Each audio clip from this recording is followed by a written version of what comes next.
നമ്മളിന്ന് ഉണ്ടാക്കാൻ പോകുന്നത് നേന്ത്രക്കായയും കൊണ്ടൊരു കാളനാണ്. നമുക്കിന്നേ ഏത്തക്കായയും കൊണ്ട് ഒരു കാളൻ വയ്ക്കാം. ഏത്തക്കായ അല്ലെങ്കിൽ നേന്ത്രക്കായ കേട്ടോ. അപ്പോൾ അതിന് വേണ്ടിയിട്ട് അതിൻ്റെ തൊലി പൊളിക്കണം ആദ്യം. അത് തൊലി പൊളിച്ചിട്ടാണ് അത് അരിയണത്.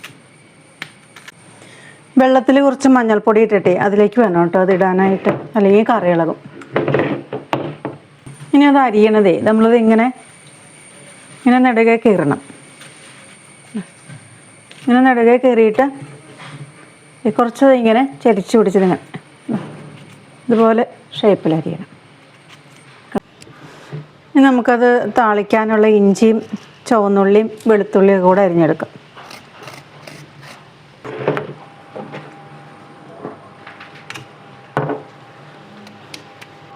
ഇതുപോലെ കുഞ്ഞു കുഞ്ഞായിട്ട് അരിയണം കേട്ടോ ഇഞ്ചി. ഓണത്തിനൊക്കെ ഉണ്ടാക്കണ കുറുക്ക് കാളനല്ല ഇത്. ഇത് കായ് നന്നായിട്ട് കഴുകി വാരി അതിലേക്ക് 1 സ്പൂൺ മുളക് പൊടിയും മഞ്ഞൾപ്പൊടിയും ആവശ്യത്തിന് ഉപ്പും കൂടി ഇട്ടതാണ്. ഇത് നമുക്കിനി ഒന്ന് വേവിച്ചെടുക്കാം. കണ്ടോ, കായ വെന്തിട്ടുണ്ട് കേട്ടോ. ഒത്തിരി നമ്മളിങ്ങനെ വെന്ത് കുഴയരുത്, ഇതുപോലെ തന്നെ കിടക്കണം. അത് കണ്ടോ. കുറച്ച് വെളിച്ചെണ്ണ ഒഴിച്ച് നമുക്ക് അരച്ച തേങ്ങ ഒന്ന് വെള്ളം വറ്റിച്ചെടുക്കാം. തേങ്ങയുടെ വെള്ളം വറ്റിയിട്ടുണ്ട്. നമുക്കിനി ഇതിലേക്ക് വേവിച്ച് വെച്ചേക്കണ കായ ചേർക്കാം. തേങ്ങയുടെ വെള്ളം വറ്റിയപ്പോൾ നമ്മൾ വേവിച്ച് വെച്ചേക്കണ കായ അതിലേക്ക് ചേർത്ത് കേട്ടോ. അത് കായ ചേർത്ത് ഇളക്കി നമുക്ക് എത്ര ചാറ് വേണ്ടത് അതിനാവശ്യത്തിന് ചാറാക്കാം. ഒട്ടും പുളിയില്ലാത്ത തൈരാണെങ്കിൽ നമുക്ക് തൈര് ലൂസാക്കിയിട്ട് അത് തന്നെ ചേർത്ത് കൊടുത്താൽ മതി കേട്ടോ. ഇതിപ്പോൾ ഞാൻ എടുത്തേക്കണ തൈരിന് നല്ലോണം പുളിയുണ്ട്. അപ്പം ഞാൻ ഇതിലേക്ക് ആവശ്യത്തിന് ചാറിന് വെള്ളം ചേർക്കുകയാണെങ്കിൽ തേങ്ങ അരച്ച വെള്ളം ചേർക്കണം കേട്ടോ. ആ മിക്സി ജാറ് കഴുകിയ വെള്ളം. ഇതിലേക്ക് കുറേ ഇങ്ങനെ തൈര് ഒഴിച്ച് കൊടുക്കാൻ പാടില്ല. അതായത് പുളിയുള്ള തൈരാണെങ്കിൽ പിന്നെ കറി ഇരിക്കുന്നതോറും പുളിക്കും, പിന്നെ നമുക്കത് കഴിക്കാൻ ടേസ്റ്റ് ഉണ്ടാവില്ല. തൈര് ഒഴിക്കാം.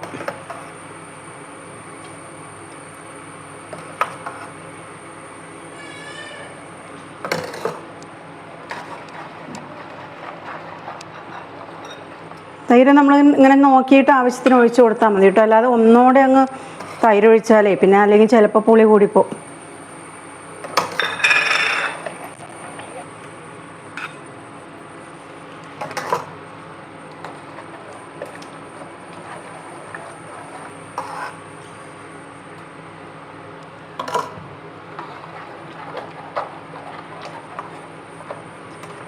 ഞാൻ ഒന്നിച്ചങ്ങ് ഒഴിച്ചില്ല, കുറച്ചിങ്ങനെ ടേസ്റ്റ് ചെയ്ത് നോക്കിയാണ് ഒഴിക്കണത് കേട്ടോ. നമുക്ക് ആവശ്യത്തിന് ഒരു പുളി ഉണ്ടല്ലോ, ആ പുളിയുടെ പാകത്തിന്.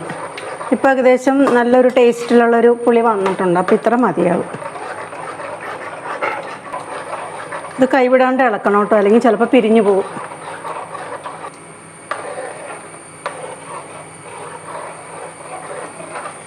ഇതായിട്ടുണ്ട്. ഇനി നമുക്കിതിലേക്ക് താളിപ്പ് ചേർക്കാം.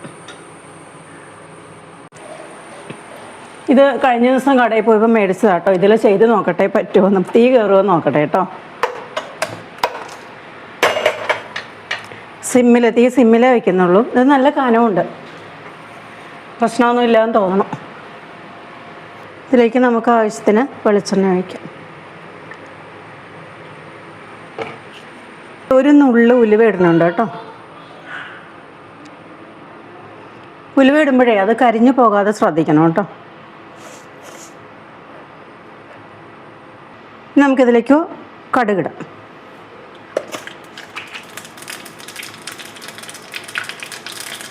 കടുക് പൊട്ടിയിട്ടുണ്ടെങ്കിൽ നമുക്കതിലേക്ക് ഇഞ്ചി ഇടാം.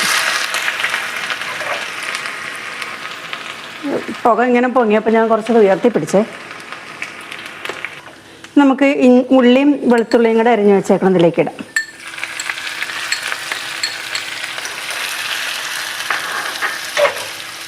ഇത് കനമുള്ളത് കൊണ്ടേ നമുക്ക് സ്റ്റൗന്നും മറിയുമെന്ന് പേടിക്കുമൊന്നും വേണ്ട കേട്ടോ. ഉള്ളി ഒന്ന് കളറ് മാറി വരട്ടെ കേട്ടോ.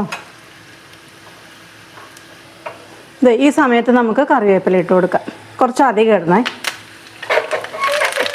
കറിവേപ്പില നന്നായിട്ട് ഉണങ്ങട്ടെ. ഇട്ട ഉടനെ നമുക്കത് എടുക്കണ്ട. കറിവേപ്പില അവിടെ കിടന്ന് നന്നായിട്ടൊന്ന് ഉണങ്ങട്ടെ. കറിവേപ്പില നന്നായിട്ട് ഉണങ്ങിയിട്ടുണ്ട്. കറിവേപ്പില ഉണങ്ങിയതിൻ്റെ ഒരു സൗണ്ട് ഇങ്ങനെ കേൾക്കുന്നുണ്ട്. ഇനി നമുക്കിത് കറിയിലോട്ട് ഒഴിക്കാം.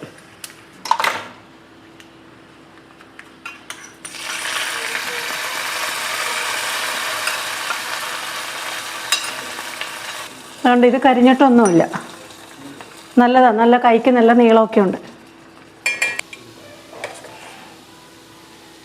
നമുക്കിനി ഇതൊന്ന് മൂടി വയ്ക്കാം.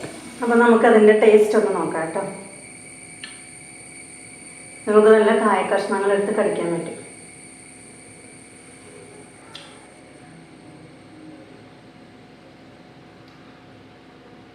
നല്ല ടേസ്റ്റ്. അധികം പുളിയൊന്നുമില്ല. പുളിച്ച തൈരല്ലല്ലോ നമ്മൾ ഒഴിച്ചത്, പുളി നോക്കിയാണ് ഒഴിച്ചത്. അതുകൊണ്ട് തന്നെ നല്ല ടേസ്റ്റാട്ടോ. നിങ്ങൾ ഉണ്ടാക്കി നോക്കിയിട്ട് പറഞ്ഞാൽ മതി. ഉണ്ടാക്കി നോക്കിയിട്ട് പറയണേ. ഇഷ്ടമായെങ്കിൽ ലൈക്ക് ചെയ്യണം, കമൻറ്റ് ചെയ്യണേ, സബ്സ്ക്രൈബ് ചെയ്യണേ. ഓക്കെ.